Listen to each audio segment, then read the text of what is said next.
I was originally envisioning a immersion that would be 6 months, maybe 9 months long, 5 days a week, residential, and spent a lot of my 20s, I'm now 40, going around the world studying these eco villages and farm apprenticeships. And I worked for the H. Shields Institute and Gaia University and the Regenerative Design Institute and all these, and UC Santa Cruz Farm and Garden, and worked with all these organizations kind of saying, am I going to work through your organization, through your organization?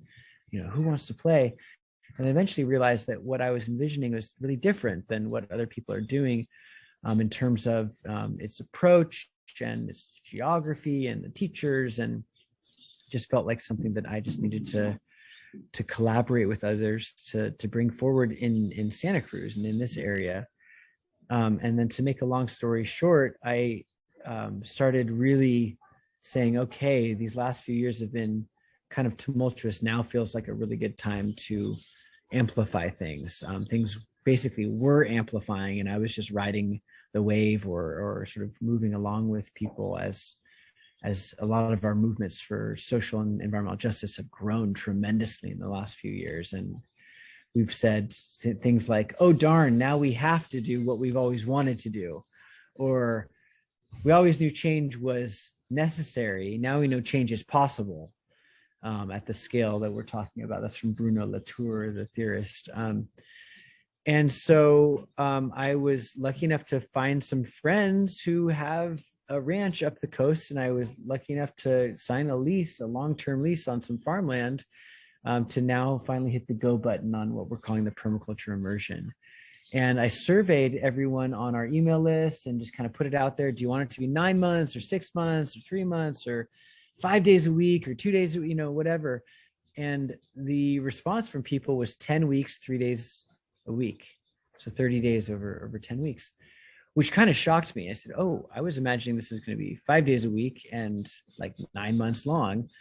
But it kind of makes sense given, you know, people's lifestyles and, you know, that people are sort of mid-career professionals and whatnot. So yeah, we're now looking at a 10-week program that's 3 days a week, Tuesday, Wednesday, Thursday. And the way things are coming up right now, we are going to have my friend Caitlin Rose Wild and other people, looks like Darren Huckle as well, mostly running Tuesday, which will be focused on deep nature connection, herbalism, plant identification, botany, wild mammal tracking, bird language, you know, so-called primitive skills or ancestral skills, but really, you know, re-inhabiting our bodies and the body of the earth, slowing down and really, you know, attaining that quiet mind. So real sort of inner permaculture skills, if you will. And then Wednesday will be mostly with me and other agroecology, farmer-related folks around homesteading, farming, gardening, food production, water, you know, water retention, landscapes, natural building, all of that. And then Thursday, mostly with Della, around the work that reconnects, soulcraft, regenerative economics, gosh, what else? Regenerative livelihood practice. Yes. Yeah. And the like social permaculture world, like speaking with one another, collaborating. How do we, you know, work together for this regenerative world and vision? Yeah, collaboration, communication, but yeah, to really sink into right livelihood. That's Absolutely. A theme I hear again and again and again. People are, in some cases, you know, fed up with their current career and wanting to make a change. We're in the middle of a 2-week permaculture intensive right now, and when I said who feels like they're in a life transition right now, all the students raised their hand, regardless of their age, and the core theme was, I'd like to make sure that my livelihood is aligned with my ethics and values, and it feels like there's an upgrade there. So absolutely, that is a core theme around, you know, sort of coaching, if you will, but supporting people in moving forward with whatever project they might have, whether it's personal, professional, or political, right, Amy, in the case of larger systems change in service of the great turning. So that's a little bit about the curriculum. I made it sound like 3 teachers, 3 days, but it's actually way more fluid and dynamic than that. And it's going to be very emergent based on actually who shows up. but we have a beautiful place already, amazing, beautiful people who are signed up, amazing teachers. So the recipe is really there. And I'm excited for this first go and committed to offering it for a few quarters to see how this thing wants to grow. Like I said, I've studied for about 20 years different programs like this. I'm a curriculum planner at UC Santa Cruz as my day job, and then Santa Cruz Permaculture is also my day job, but sort of 50-50 like that. And so I feel confident that we can have a really emergent curriculum that will meet people where they're at. Do you have anything you want to add at this point? No, I think I'd love to hear what folks are most interested in us going deeper into. It's kind of like, is there something you want to know more about of anything that we just shared? I think I'd be curious to hear that. Yeah, Q&A. So what are you all wondering? What are your questions? Yeah, Ty. I guess I had some questions about like logistically, what you guys envision as far as, like relocating to the area and being in person there. And like, I understand that we're probably camping on the land, but like, is there laundry? Are we, needing to like go somewhere else to do that kind of stuff? What does that sort of look like? Yes. So Angela's asking also, would it be in person? Yes, it's not an online program. It is in person on the farm, and a lot of field trips, a lot of field trips.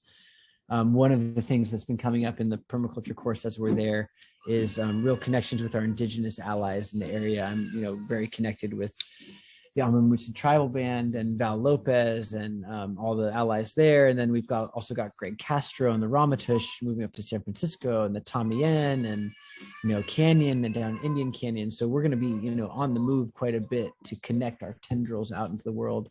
The farm is actually, it's where organic strawberries were first pioneered by Jim Cochran of Swanton Berry Farm. So we're on, I'm sorry, I need to spotlight us as I'm speaking about all this.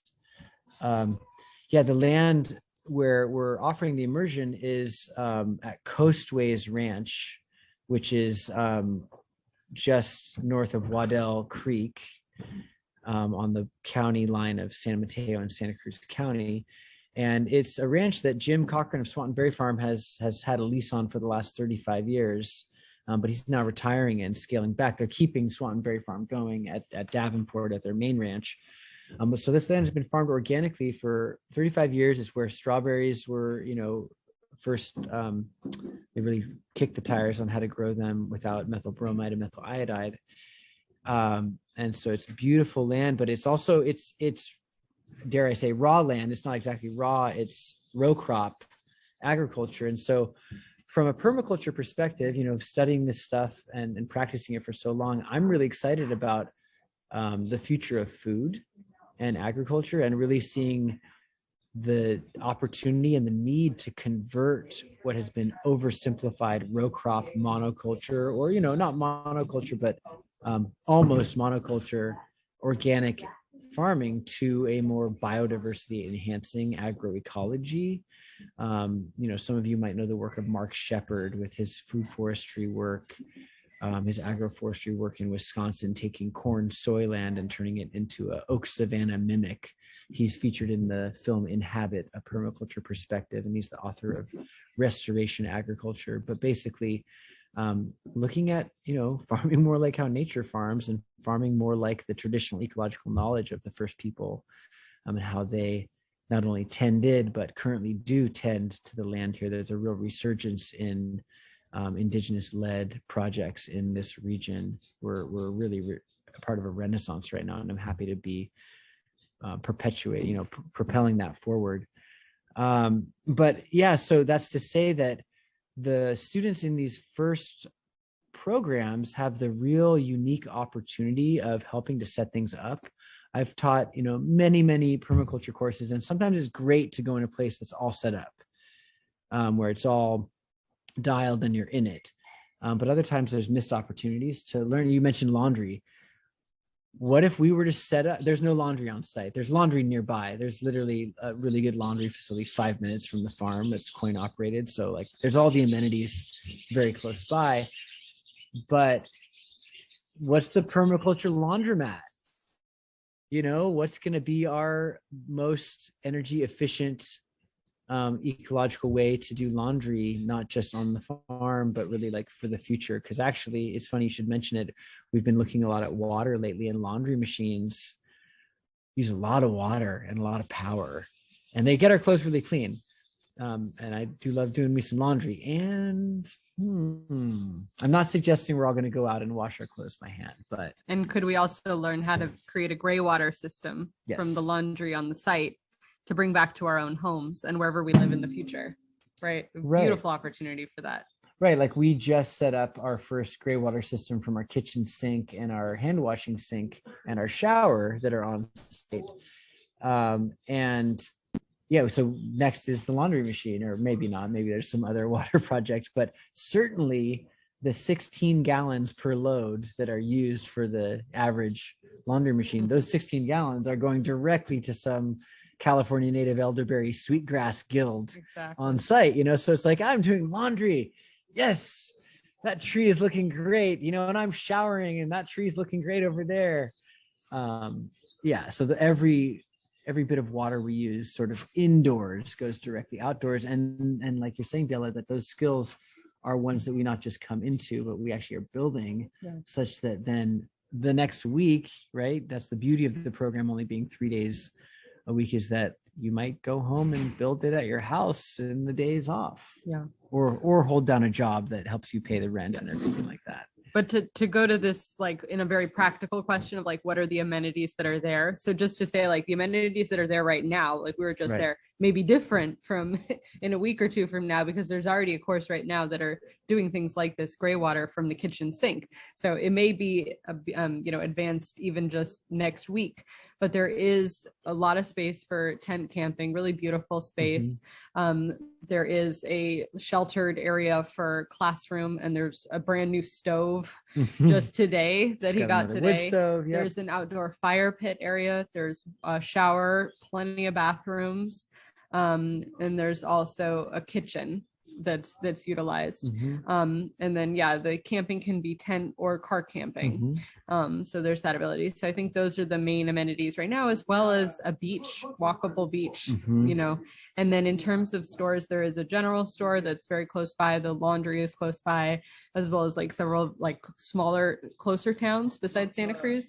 So there's plenty of, if you need to get out and grab something or visit a more town-like environment. Yeah, we have one man who's enrolled from Oregon who's going to be moving down here for the program. He's looking at getting a place on the west side of Santa Cruz, and I'd imagined that people would mostly be looking for housing on the west side, which is easier to do in the summer. There's a lot of student housing that then they leave and need to sublet their places, though housing is expensive up and down the coast.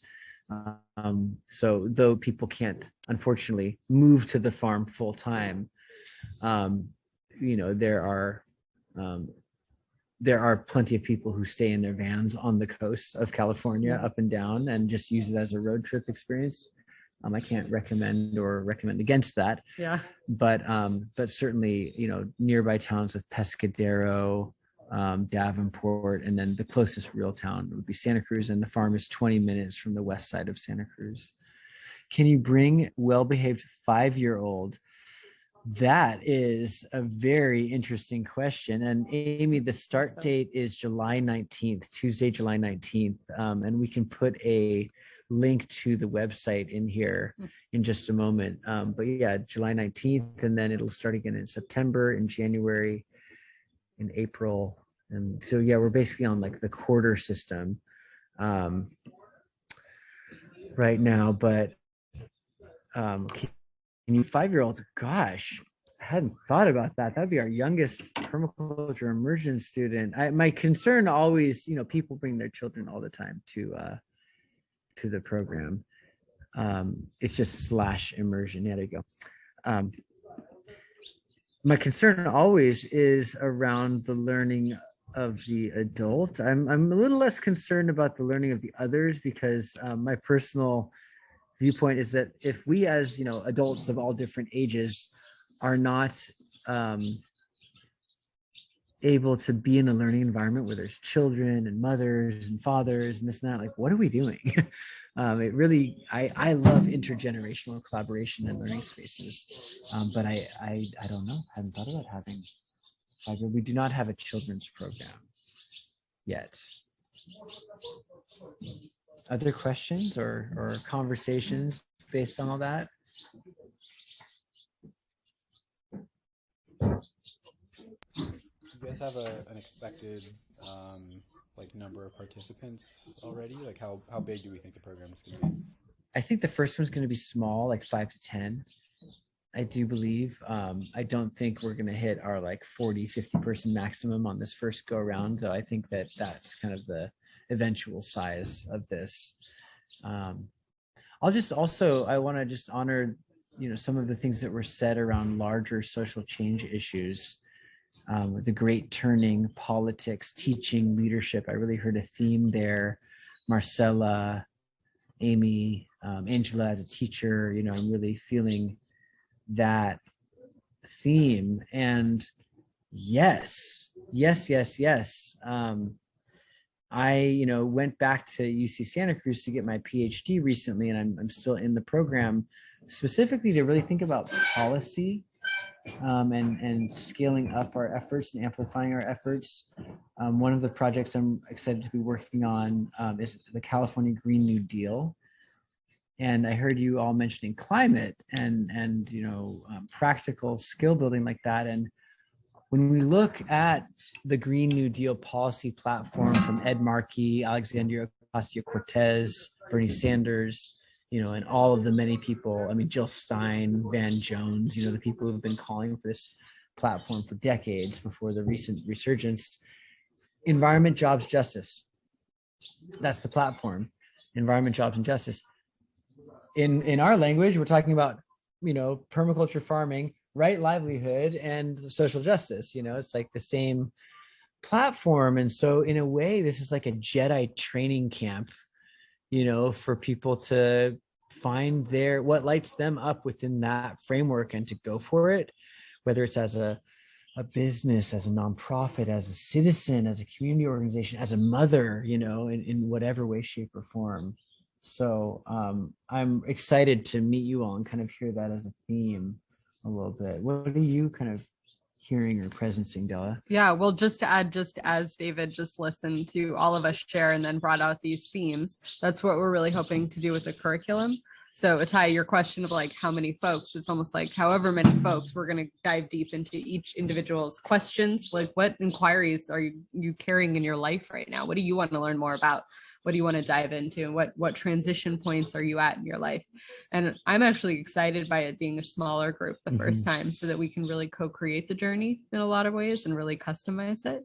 So yeah, that's part of it. But yeah, as I heard, a lot of you share about like, what is this time calling in us and what skills do we want to cultivate and develop in order to meet that need? And then also, how else do we want to share that out? How do we want to widen this? How do we want to then take this back with us?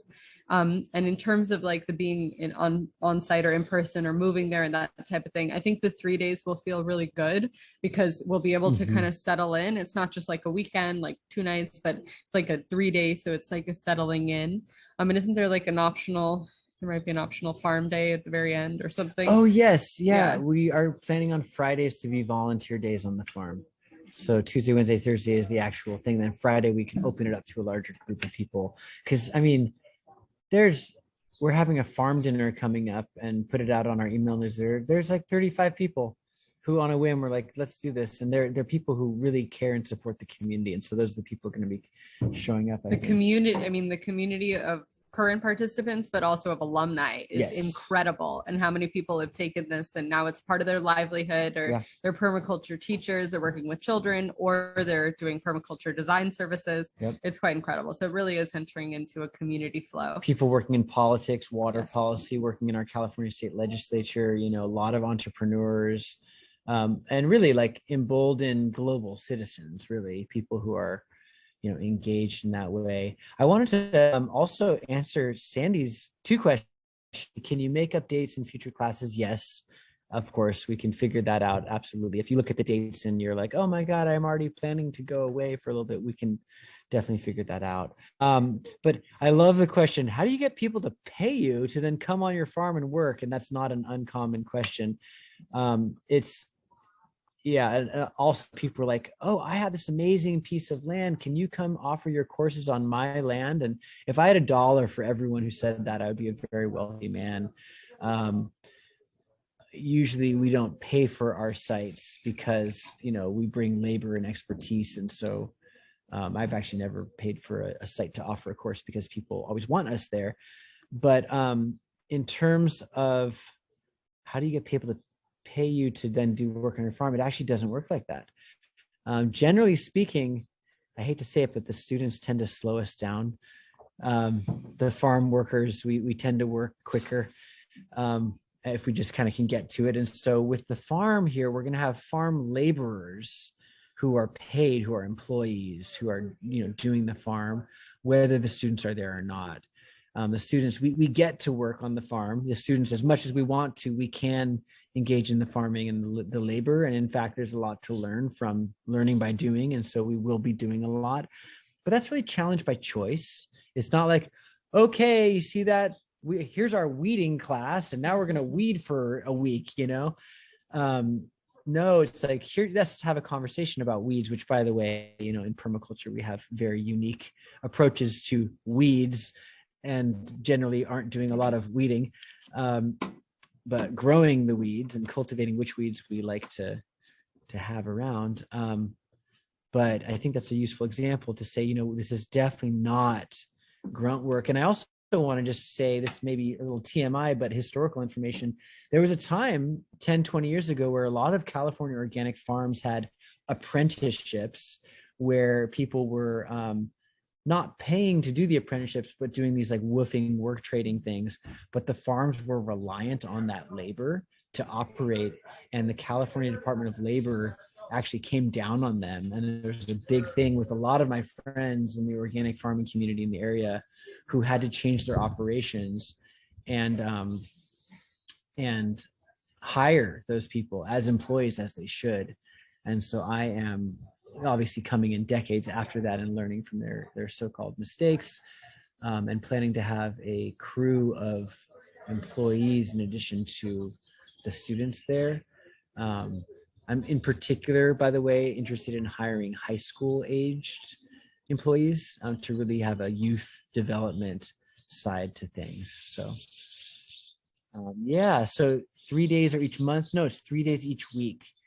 Yeah, Amy, the 3 days each week. And as you were saying, Della, it's like, we're going to really get into a rhythm. Our other permaculture class is 2 days a month for 6 months. The course we're in now is 2 weeks as an intensive, and not too many people can just like drop everything and come out. So this is like just enough to make it an immersion, but not so much that you can't like hold down a job or, a house or whatever and do other things. Yeah. And what if folks were wondering about work trade opportunities? We don't have work trade opportunities currently.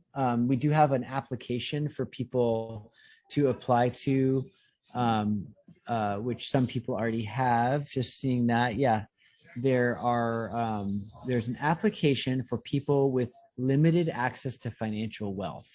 That is the full title. It's not a scholarship, right? We aspire soon to have a scholarship fund and are recruiting angel donors who believe in what we're doing, who want to either help create an endowment or an annual giving fund. There's various ways of creating endowments to make that happen, but we don't yet have a scholarship fund.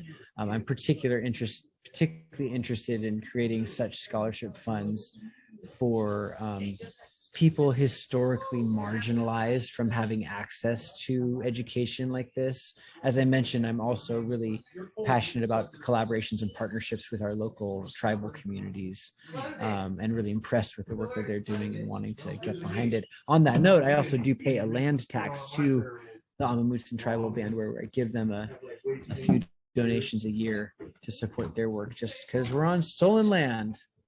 But thank you for that question. Yeah, are there other questions that want to come up at this moment?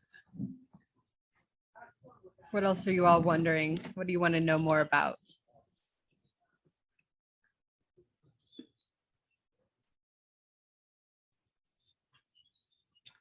Related to the immersion or not, related to this Yeah. field, related to your lives, things that could add value to your lives and the projects you're working on. Maybe just because some folks were more like, maybe this is their first call with Santa Cruz Permaculture. What are all the programs that you offer? Like, how does this fit into that ecosystem? Wow. Okay. Well, interrupt me if you did have another question, unrelated. But our flagship course is the Permaculture Design Certificate. Absolutely. That's the main one. It's 12 days of curriculum, and we have two formats. We have the intensive, which is happening right now in summertime. And that tends to be people, for the most part, who are like earlier stage, 20s out of college, early 30s, couple folks. And then, older folks who are able to take off the time, but less of the mid-career folks. And then we have a 6-month version of that course, which is 1 weekend a month for 6 months. Della is a core instructor in that course, in both of those courses. And that one starts, the 6-month version starts every April and every October. And that is our most popular course. It's part of an international, it's an internationally recognized course. There are many other people offering that program worldwide. Ours is different. We have different themes and different ways of presenting the material. Every course is different. And so I don't want to, put ours on a pedestal, although I love ours. Then we have a number of advanced courses. We have the Advanced Permaculture Design course, which is happening in late June, early July, with Dave Bainline, who's the author of Practical Permaculture. And that is for people who've done a permaculture design course or have, equivalent experience and want to go deeper. Basically, people who've done a lot of this stuff and gone out there and realized it's not so simple as it sounds in the books, there's challenges. We need to sort of troubleshoot stuff, and so we get people together who speak this common language and want to go deeper. A lot of garden educators, a lot of activists, a lot of farmers, a lot of professional permaculture designers, people who are doing this for their livelihood, who want to be with a tribe of other professionals and advanced students and really go deep like that. Then we have another course that is so fun. It's called Permaculture Food Forests. It's with myself and John Valenzuela. John, who's one of the most amazing California rare fruit growers around. And it's just, we take you to our favorite food forests around the state and eat fruit every time we get together and practice grafting and pruning and food forestry and guilds, and really more and more really looking at traditional ecological knowledge as well. And seeing all the amazing food forestry, like the farm. I just want to say, on the farm here, we have a lot of indigenous history. There are places where we are finding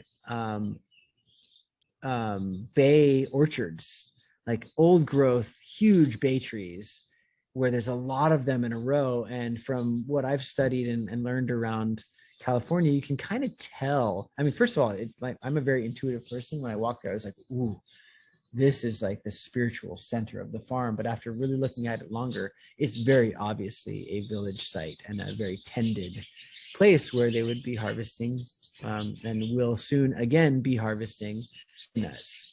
And so we will be harvesting bay nuts. We will be learning about that as well. Della teaches twice a year. Well, please, would you share? Yeah, I'll put the link in the chat, but I teach a retreat 2 times a year in the spring and in the fall, and it's the work that reconnects. And if you're unfamiliar with it, it's just a really beautiful way for us to come together and to speak about our worries, our concerns, our fears, our anger, frustration, all of it, for our own lives, but also for what's happening in the world, and to move to a place of empowered action. So there's these practices that we can do to kind of cultivate courage together, deepen our resilience, and move towards action collectively. So it's a really transformative, and really, it really cultivates hope, I think, in a really beautiful way for folks. So I also offer that twice a year, but absolutely part of the immersion as well. It'll be a central theme, the work that reconnecting within ourselves, right? Our values and what we care about to our livelihoods, as we mentioned, and then connecting with one another, right? How do we collaborate? How do we work together? But also, how do we see each other as, comrades or as connected, as in a movement?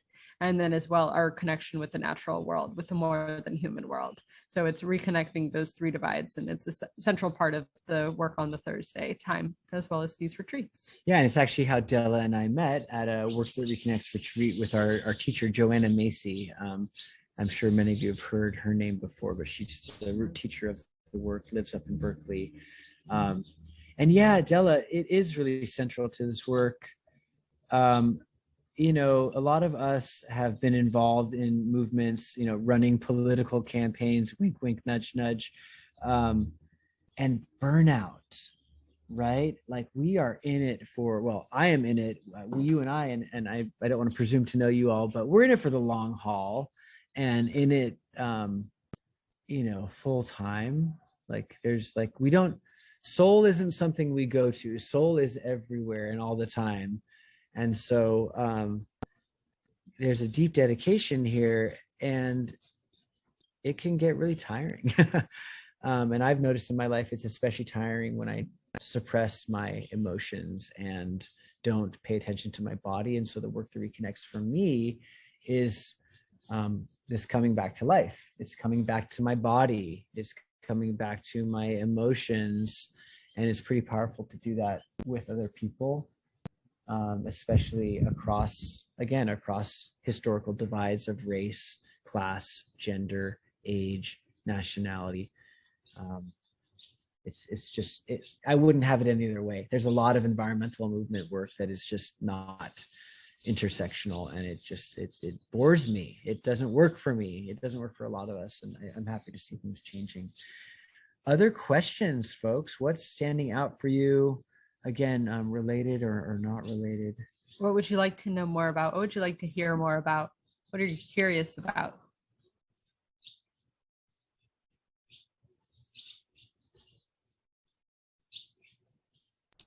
I guess a question about the guest instructors. There's quite a few listed on the website. How many of those folks are going to be actually teaching in the immersion?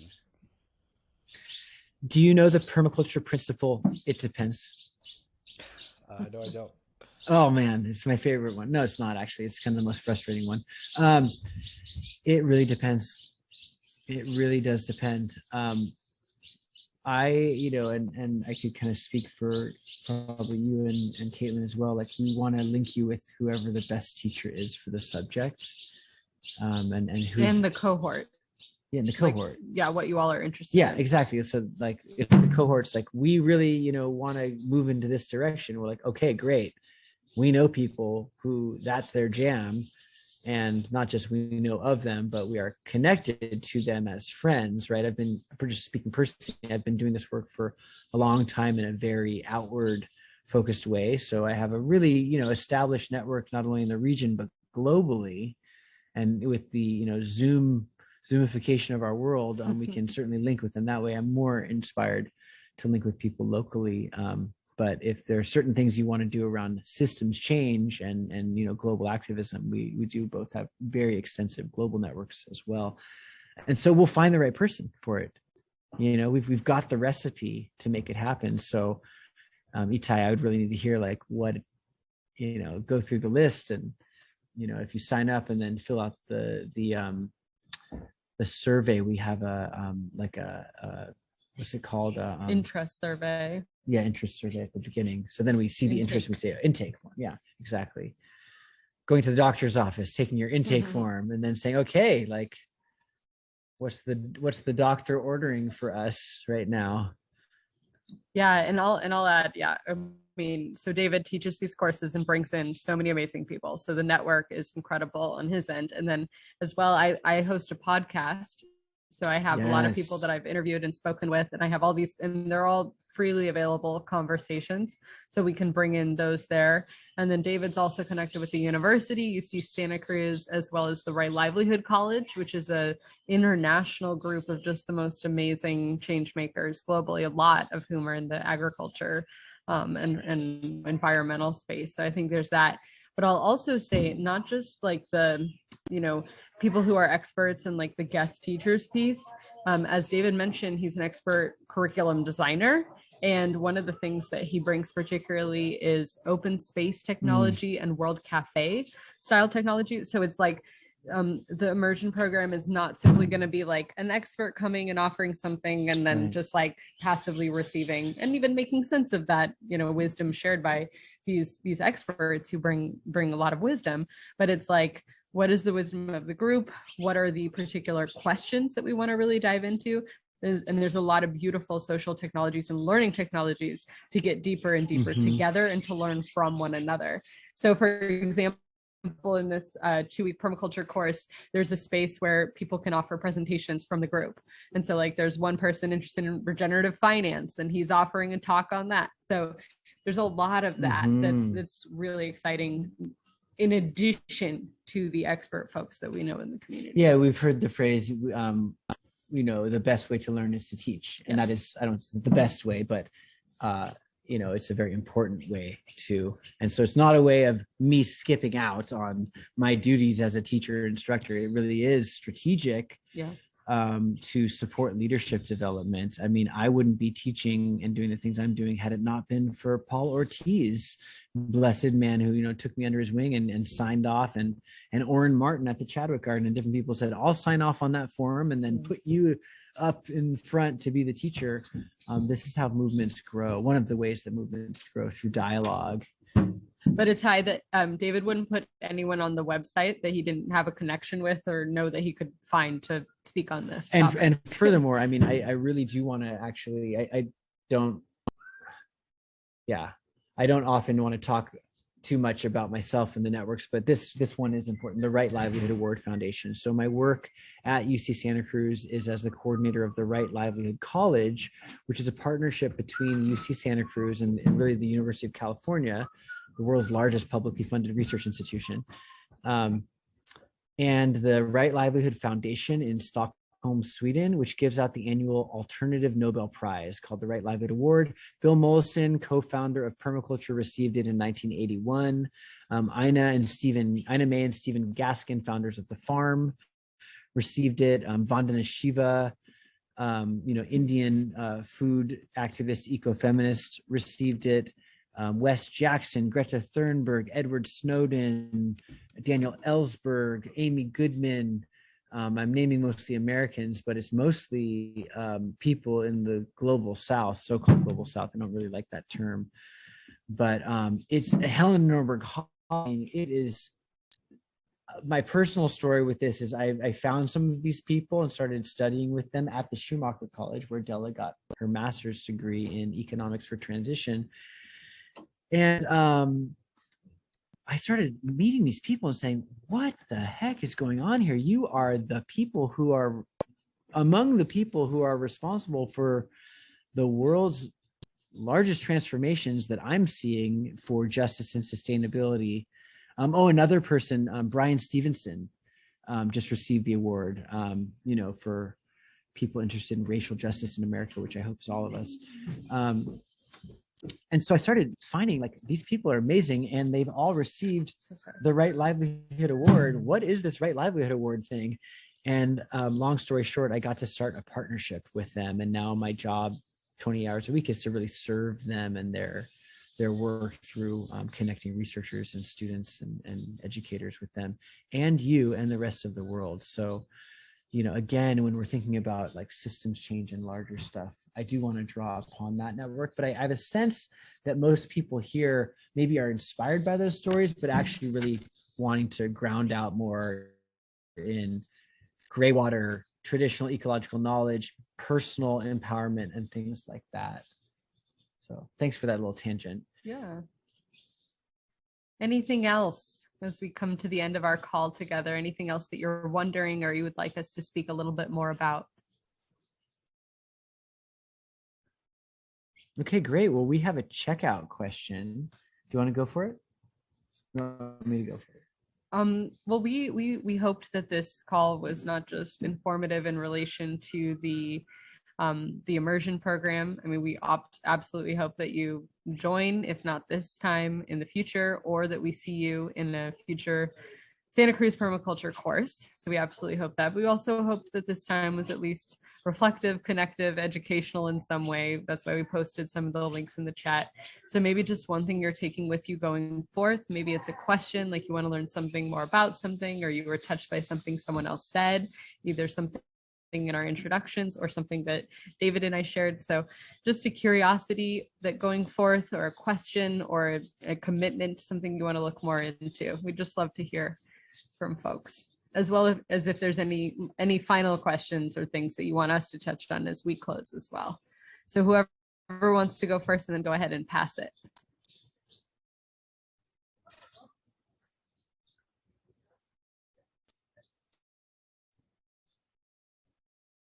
Yeah, what are you taking away? Sandy, are you there? Maybe we'll start with you, Sandy. You're going to dare to let me speak again?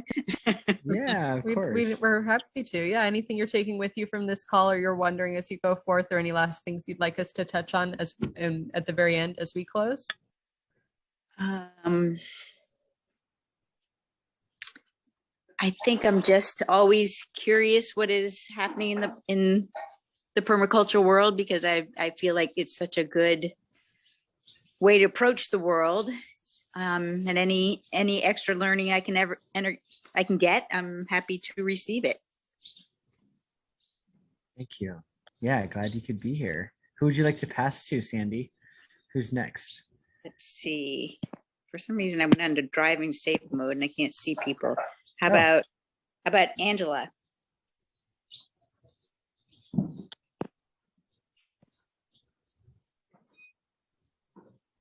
Hi, Sandy. Good to see you. Angela, are you there? Okay, maybe let's go to Amy. Amy, go ahead, because we see you. I've been moving between activism around mitigation for climate and moving toward, elected office where there's some power and some resources to get things done. But it's always been on my mind to look into, permaculture and actually working with nature. And, there are so many different aspects of what you can be doing. And so I'm really excited to meet you guys. And I'm hoping that we will meet again in some fashion, whether through a course or some other way. It's just been great to hear about everything that you're doing, which is amazing work. Thank you. Thank you. Yeah, I look forward to hanging out more. Who do you want to pass to? Did Itai go already? No. Okay, Itai. Thanks, Amy. I think I would just like to commit to sort of making this transition in my life, which is a pretty big leap that I've contemplated for quite some time. And I'm very excited for, but is also very uprooting as I look to root in new ways. And I just really appreciate all the information that you guys were able to share, and looking forward to moving forward together. Yeah. Cool. Marcella, are you there? If you are, would you like to share closing? What are you going forth with? Hi. We can't hear you. Oh, you're yet, muted. There we go. Okay.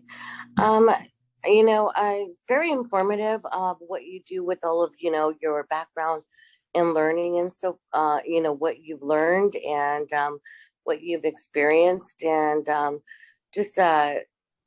guess very grateful of the fact that, that there's so much more to learn, and plethora, like you have, a variety of things that you have to offer. So my takeaway is basically on, the knowledge base that I'm being able to trust on, what I'll be learning and where it's coming from with all the credentials in the background. I'm coming from, I experienced climate, and what really intrigued me was a trip out to Costa Rica last year to visit my mother, and seeing like everything just grew off the side of the roads, and I was like, this is life, and and then actually then also seeing how they farmed in Peru. I just came from there in April, and totally different dynamics of what type of climate they're working with and how they did it, and just being able to evolve with what we're what we're dealing with, if it's here in Arizona, out in California, or any part of the country. So that's been a huge impact. So thank you. Are you in Arizona? I'm in Arizona. Oh, wow. Cool. Creating Where? Costa Rican backyard. Where in Arizona, by the way? It's Maricopa Maricopa, City. So yeah, the small little city off the sides of Chandler area by Phoenix. Cool. Okay. So I'll say by way of closing, just a couple things. One, Itai, what you're saying about people making leaps and transitions. One of the other participants that I know of is in a similar boat, just looking to make a big transition and take that leap. And there is no better place to do that than with community, than a community that can hold you in that transition and hear the questions and the challenges and go through a learning journey with you together. I know that I've had that in my own life. My own master's experience was similar to what you're kind of describing. So whatever happens in your journey, I wish you well, and any transitions that anyone else in this call are on. And then the last thing I want to say by way of close, David, something you said about, this course in particular, and something I think, Sandy questioned about, like, what's new in permaculture. It's like, this course is a deeper dive. This is part of a lot of people taking PDCs, and now there's the advanced permaculture course that David offers as well. But now this immersion is going deeper and deeper. So something you said about slowing down, one of my favorite quotes, Bayo Akumalafe says, "The times are urgent, let us slow down." Yeah. The times are urgent, let us slow down. So just, I'm just sensing the beauty of deepening and being in conversation with one another, being in practice with one another. So just presencing that slowing down and deepening, and the immersion part of the program title. Right. It's too important to rush. Oftentimes I feel a lot of like activist friends are like, we got to go right now. And I'm like, you're right, we do. And God, the problems we're facing are hundreds of years old. The colonial systems are so old, and we're just so far to go. What am I taking away? Hope, inspiration, I would say, new friends, new faces. I'm feeling connected with you all. I met some of you for the first time, and I really like that. So I hope we can continue to interact, and please don't hesitate to reach out if I can support you in any way, whether you sign up or not, or if now's the time or the future's the time. I'll still be here doing, this work, and I know you'll be doing the work that you're doing. So it's good to be connected with you. And on that note, I think the birds are going crazy. It's time for us all to go crazy The sun here. is setting. Thank you all. Good night, everybody. Good night, everyone. Take care. Take care.